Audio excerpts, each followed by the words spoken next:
राजनीतिको सम्पूर्ण फोहोरलाई एकै झट्कामा बाहिर फाल्नको निमित्त त हामीले देशको आवश्यकता अनुसार सम्झौता गर्नु पर्यो नि त।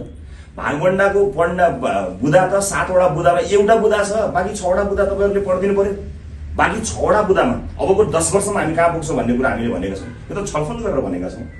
हामीले भागभण्डा कहिले त्यसलाई स्पष्ट पारिदियौँ। हामीले राजनीतिक रूपमा हामी के जिम्मेवारी लिन्छौँ भने हामीले भाग बाँडे होइन, हामीले जिम्मेवारी बाँडे हो। त्यो भाग होइन, त्यो जिम्मेवारी हो।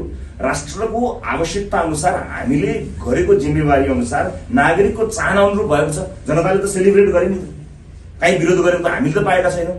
राजनीतिक दलका रूपमा अरूले विरोध गरे होला के भयो भने, तर नेपालमा यति ठुलो उत्साह आएको तपाईँहरूलाई सम्झना छ कहिले? जब बालेनजी र मेरो र कुलमानजीसँगै हामी जोडेर जाँदाखेरि राष्ट्रले जुन उत्सवका रूपमा र उत्साहका रूपमा यसलाई सेलिब्रेट गर्यो, यही नै हो। मुलुकलाई मध्यनजर राखेर, मुलुकलाई सेन्टरमा राखेर गरिएको सम्झौता हो, न कि मेरो कति तपाईँको कति। बाँकी कसैलाई कति चिज ल्याउने भनेको साथीभाइहरू सँगसँगै हुनुहुन्छ, उहाँहरूसँग सँगै काम गरेका र क्षमताका आधारमा अहिले भर्खरै गरिएको चिज हो। जब पार्टी महाधिवेशनमा जान्छ त राष्ट्रसभा भएर जान्छ, प्रत्यक्ष चुनावमा जान्छ राष्ट्रसभा भएर जान्छ। अब त हामी राष्ट्रसभा भइसकेका छौँ। अन्तबाट राष्ट्रसभामा आउने क्रममा भएका केही बुदाहरू छन् जसमा भागभण्डा होइन, जिम्मेवारी बाँडफाँडको एउटा बुदा छ।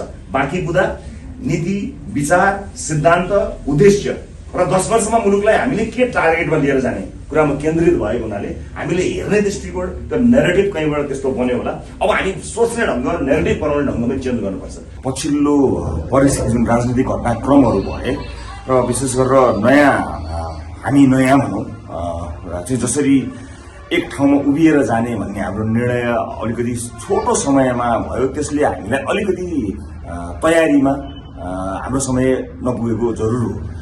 र हामीले के पनि भनेका छौँ भने अहिले सार्वजनिक चासोमा आउनुभन्दा अगाडि नै हामीले यो चाहिँ रिभ्यू गर्ने टाइम हुन्छ भन्ने कुरालाई मध्यनजर राख्दै अहिले चाहिँ, किनभने तपाईँले थाहा पाउनु कुलमानजीसँग त हामीले 11th आवरमा गऱ्यौँ भने त उता सूची बुझाउनु छ, यता हामी सहमति गर्दै थियौँ। यी विभिन्न कारणहरूले गर्दा हामीले चाहिँ त्यहाँ केही समस्या भयो भने हामी हेर्न सकौँला भनेर हामीले भनेकै छौँ। राष्ट्रसभासँग विधि छ, विधिभन्दा बाहिर कुनै हालतमा राष्ट्रसभा जाँदैन।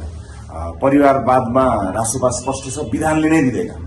कथम कदाचित यी सबै विधिहरू नागेर कोही चाहिँ जानु नै भएछ भने पनि राइट टु रिकलको व्यवस्था राष्ट्रसभाको विधानले गरेको छ। त्यो अभ्यास हामीले अघिल्लो प्रतिनिधि सभामा गरेकै हुन्छ। त्यसले गर्दाखेरि हामी सचेत छौँ।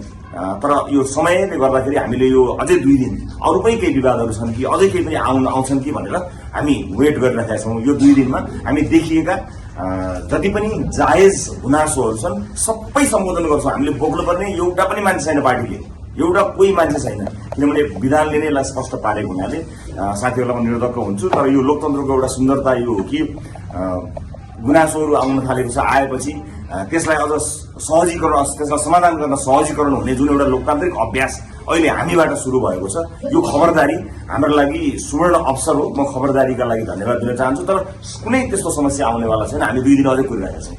एउटा कुरा त के छ भने नेपाल राजनीतिक रूपमा जुन अवस्थामा गुज्रिएको छ त्यसका कारणले समाजका सबै तह तबका वर्ग, पेसा व्यवसायमा भएका मान्छेहरूको राजनीतिमा अत्यन्त धेरै रुचि भएको राष्ट्र हो। किनभने जुन किसिमको राजनीति हाम्रो देशमा चल्यो त्यसले राजनीति नगर्ने मान्छेलाई पनि जुर्मुराएको हो। अन्य देशमा चाहिँ के हुन्छ भने विभिन्न पेसा व्यवसायका, विशेष गरी विभिन्न सामाजिक रूपमा अन्य पेसा व्यवसायबाट प्रतिष्ठा कमाएका साथीहरूको पनि आगमन नहुने त होइन। हामी कहाँ किन बढी छ भने हामी कहाँ राजनीति असाध्यै धेरै दूषित भयो। परिणाम हामीले देख्यौँ, जेनजी आन्दोलन यहाँले देखिहाल्नुभयो। त्यसैले गर्दा राजनीतिक रूपमा सचेत साथीहरू, कोही कलाकार हुनुहुन्थ्यो होला, कोही मोडल हुनुहुन्थ्यो होला, कोही पर्वतारोही हुनुहुन्छ होला, कोही खेलाडी हुनुहुन्छ होला, कोही पत्रकार हुनुहुन्छ होला। स्वाभाविक रूपमा मुलुकको चिन्ताले गर्दा यो अलिकति संक्रमणकालीन अवस्था भएको हुनाले सबैले यो पुरानो दलको दबदबा हटाउनको निमित्त सबै अगाडि बढेको यो संयोग हो। किनकि राष्ट्र त्यो मोडमा छ अहिले, त्यसकारणले यसलाई अन्यथा रूपमा लिनु हुँदैन। र भएका नामहरू राजनीतिक रूपमा सचेत नामहरू हुन्। तपाईँ प्रकाश सपुतको चाहिँ राजनीतिक चेतनालाई चुनौती दिन सक्नुहुन्छ? तपाईँ अन्य साथीहरू हुनुहुन्छ जसको नामहरू तपाईँले सुनिरहनु भएको छ, क्रिकेटर हुनुहुन्छ, उहाँको राजनीतिक चेतना अब्बल छ। त्यसभन्दा पनि बाहेक काहीँ कतै केही अन्यथा भएछ भने हामी सच्याउने ठाउँहरू छँदैछन्। र व्यापार व्यवसाय क्षेत्रका 4 जना जति साथीहरू हुनुहुन्छ, उहाँहरू पनि यदि कुनै पनि किसिमको संविधानले नदिएको र अथवा गैर कानुनी किसिमका क्रियाकलापहरू अथवा कुनै आपराधिक क्रियाकलाप त्यस्ता किसिमका केही गतिविधि पृष्ठभूमि भए त जो भए पनि फरक पर्दैन। तर त्यस्तो केही रहेछ भने त फेरि विधान विधि पनि छ, कहीँ पनि त्यस्तो अन्य ठाउँमा पनि छ नि त। अलिक चर्चित अनुहारमा चाहिँ बढी ध्यान गयो हाम्रो। तपाईँ नाम लिनु भने 10 जना हुनुहुन्छ होला, 110 मा 10 जना चाहिँ चर्चित अनुहार देखियो होला। यही 10 जना नै चाहिँ राष्ट्रपाको मान्छेहरू हुन् भनेर अलिकति भएन। स्वाभाविक रूपमा सार्वजनिक चासोमा आएका मान्छेहरूलाई हेर्दाखेरि बढी त्यसले समाचार बन्ने भयो, त्यसले ध्यान आकर्षण खिच्ने भयो। तर तपाईँ हेर्नुहोस् न, विभिन्न पिछडिएका क्षेत्रका साथीहरू आउनुभएको हेर्नुहोस्, तपाईँ मधेसको हेर्नुहोस्, तपाईँ सबै हिमाल पहाड मधेस सबैतिरका तपाईँ हेर्नुहोस्, सबैको उपस्थिति छ। खालि चर्चित मान्छेहरूमा ध्यान तपाईँ हाम्रो गएको हो, उहाँहरू सार्वजनिक चासोको विषय हुनुभएको हो। जुम्लाको साथीको तपाईँले चर्चा गर्नुभयो भने, किनकि तपाईँले यस अगाडि देख्नु भएको होइन, चिन्नु भएको होइन, त्यसले गर्दा 8-10 जना साथीहरू चर्चित भएका हुन्। मोरङ र चितवनमै यति धेरै समानुपातिक उम्मेदवार किन भयो? त्यो तपाईँले समाचार पढ्नुभयो। 21 जना छन् तपाईँहरू? छैनन्, 4 जना, 4 कि 6 जना छन्। तपाईँको लिस्टमा हेर्दाखेरि छैनन्। अहिले हामीले हेऱ्यौँ, कसैको चाहिँ पहिला नाम लेखिएको हुनाले उहाँले जस्तो पठाउनु भयो त्यही हेरिएको हुनसक्छ, मैले चेक गरेँ, त्यस्तो छैन। 4 देखि 6 जना छन्। प्राइमेरी इलेक्सनको विधिलाई तपाईँहरूले हेर्न जरुरी हुन्छ। भोटिङको वेटेज नै सम्पूर्ण वेटेज होइन। राजनीतिमा भोट मात्र कमाएर मान्नुहोस् न, तपाईँले चाहिँ सबै मान्छे आफ्नो सदस्य बनाएर भोटै हालिदिनु भयो भने त तपाईँ स्वतः निर्वाचित हुनुभयो नि त। त्यस कुरालाई पनि मध्यनजर राख्दै वेटेज राखेको छ। 50% मात्रै भोटिङको, बाँकी सबै उहाँहरूको पोलिटिकल प्रक्सिमिटी लगायत विभिन्न अन्य चिजहरूलाई त्यहाँ वेटेजहरू दिइएको छ। त्यस कारणले त्यो भोटिङ मात्र सार्वजनिक भयो, जिते उनीहरूले भन्ने जुन लागेको छ त्यस्तो होइन। प्राइमेरी नयाँ विधि हो, यसमा समस्या छन्, फेरि पनि प्राइमेरी नै गर्नुपर्ने हुन्छ। हामीले अघिल्लो पटक योभन्दा धेरै समस्या थियो, हल गर्यौँ। यसपटक पनि समस्या आएका छन्, हामी त्यसलाई हल गर्छौँ। म तपाईँलाई यदि विश्वस्त गराउन चाहन्छु, मलाई थाहा छैन कति ध्यानपूर्वक आज तपाईँहरूलाई मैले गरेको प्रश्न उत्तरलाई आम सर्वसाधारणले हेर्नुहुन्छ। विधिभन्दा बाहिर गएर बोक्नुपर्ने एउटा पनि मान्छे रासोपासँग छैन। नयाँ सँगै आउनुभएका साथीहरू अब रासोपा हो। हिजो उहाँहरू कहाँ हुनुहुन्थ्यो, के गर्नुहुन्थ्यो त्यो बेग्लै कुरा हो। रासोपाले विधिलाई नै प्राथमिकता दिन्छ। विधिमा समस्याहरू छैनन् म भन्दिनँ, छन्, त्यसलाई समाधान गर्छौँ, त्यसलाई मिनिमाइज गर्छौँ। 100% म ग्यारेन्टी गर्दिनँ, तर बढीभन्दा बढी यसलाई सच्याउने कुरामा हामी छौँ। यो सचिन्छ, किन सचिने समय नै बाँकी छ। जुन समस्या अहिले आम चासोमा सार्वजनिक भएर आइरहेको छ नि, त्योभन्दा ठुलो समस्या त हामीले देखेका छौँ। मैले पार्टीका रूपमा के पनि भनेको छु साथीभाइहरूलाई, कतिपय साथीहरूले विड्र गर्नुपर्छ है, प्रत्यक्ष लड्न जानुपर्छ भनेर पनि मैले भनेको छु। निर्देशन दिने तहमा पुग्यो भने पनि म निर्देशन दिन्छु, त्यसमा कुनै चिन्ता गर्नु पर्दैन। हामी अलिकति यो नयाँ अभ्यासमा गएको हुनाले हो। अर्को कुरा, जुन सार्वजनिक चासो, जुन आम चाहिँ गुनासो आयो नि, हामीले खोजेको यही त हो नि।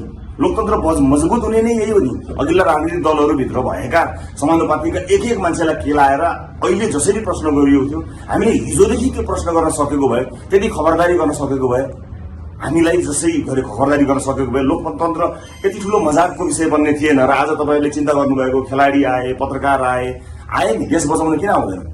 जतिखेर देश सङ्कलनकालीन अवस्थामा पुग्छ, राजनीतिकै रूपमा चाहिँ देशलाई एउटा प्राण दिन्छु, देशलाई चाहिँ निकास दिन्छु भनेका मान्छेले काम नगरेपछि सबै आउनुपर्छ, किनकि यो बेला नै यस्तै बेला हो।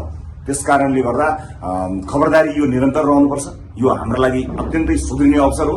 खबरदारी यति धेरै हुनुपर्छ कि गलत गर्ने, कहीँ कतै ओहो बर्बाद हुने भयो भन्ने कुराको एउटा चेत, एउटा चाहिँ त्यो गलत गर्न गइँदैन अब भन्ने कुरा चाहिँ हरेक राजनीतिक दललाई चाहिँ लागोस्। त्यो ढङ्गले खबरदारी अझ हुनुपर्छ, प्रेस जगतबाट, नागरिक समाजबाट, सबैबाट हुनुपर्छ। त्यस कारण म एकदमै धन्यवाद दिन चाहन्छु। र म निर्धक्क र विश्वस्त हुने के अनुरोध गर्न चाहन्छु भने, हामीसँग जुन समय बाँकी छ त्यो समयभित्र देखिएका चिजहरूलाई हामी करेक्सन गर्छौँ। हतार अलिकति यो एकदमै हामीले एउटा ध्रुवीकरणको अवस्थामा पुगेका कारणले गर्दाखेरि कतिपय कुरा हामी समय नै हुन सकेन, तर सच्याउने समय हामीसँग छ।